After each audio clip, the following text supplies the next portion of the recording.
Male animals attract the attention of females by showing off their beautiful colors. If colorful looks and dancing rituals are more common with males in nature, why do men not dress like this anymore and think of colorful outfits, heels and long hair as feminine? It is not so socially acceptable for a man to wear high heels today, even though heel shoes were originally made and used only by men up until the 17th century. Aristocrats, soldiers, and royals enjoyed high heels for over a century, believing that it makes them look stronger and more masculine. Men stopped wearing heels in the 18th century when shoes became genderized. Narrower shoes with higher heels started to be considered feminine, and men started wearing broader and sturdier shoes instead of high heels. High heels are so uncomfortable, it's not a surprise they were not designed for walking in the first place.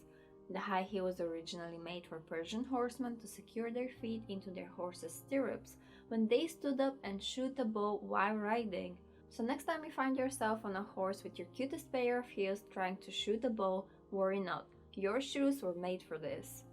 In the early 17th century, Persian-style high heels caught the eye of aristocrats in Western Europe. Aristocrats believed heeled shoes added a strong masculine touch to their look and signified power. When heeled shoes also spread through the lower class, the aristocracy responded by making the heel of their shoe even higher, giving birth to the high heels we use today. The impracticality of the high heels is precisely the reason why the upper class wore them. They did not have to do physical labor and could afford to wear impractical, extravagant clothing. You've probably seen this portrait of Louis XIV, who was one of the biggest shoe collectors in history. By wearing heeled shoes, he would add 10 centimeters to his smaller than average height for his time of 167 centimeters. This is how a 10 centimeter high heel looks today. When women started wearing high heels in the mid-17th century, it was actually to masculinize their outfits. They would shorten hair, wear epaulettes and masculine hats, and smoke pipes. Shoe styles were then unisex for a while until the beginning of the Great Male Renunciation in the mid-18th century, when aristocratic clothing fell out of style and was replaced with more practical garments. Men stopped wearing luxurious dresses, stockings, and wigs and heels. They abandoned jewelry, bright colors, and extravagant fabrics, and instead adopted a dark, more uniform-looking style.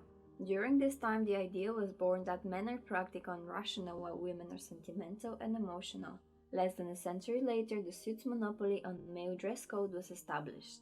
By 1740, men have stopped wearing heels altogether, and the high heel was now a primary example of the irrationality of women's fashion. During the mid-19th century, photography reshaped fashion and the image of women. Pornography took over and portrayed women wearing heels in a sexualized way. The book Heights of Fashion, A History of the Elevated Shoe makes an association between the use of high heels in pornography and the eroticization of women wearing high heels. In the 60s, heeled male shoes made the return with the cowboy boots, but it does not look like the stigma around men walking on their toes like they used to will be gone anytime soon. Today, it is not so common for a man to wear dresses and heels in public. Unfortunately, gender equality does not exist in fashion, among other things. Men wearing high stilettos is not as rare as it used to be, but it's still frowned upon by individuals who think certain clothes belong to men and others to women only. But aren't clothes just clothes? Shouldn't everyone be able to wear whatever they want and whatever they feel confident in? Despite the weird looks men can get when they wear colorful clothing, makeup, wigs, and heels, more and more men choose to add this to their personal style as a form of expression. Harry Styles, for example, wore a lacy Gucci shirt and pearl earrings at the Met Gala in 2019, rainbow heeled shoes, and who said pink is only for girls? Rightly so, he was crowned to top style icon worldwide in 2021.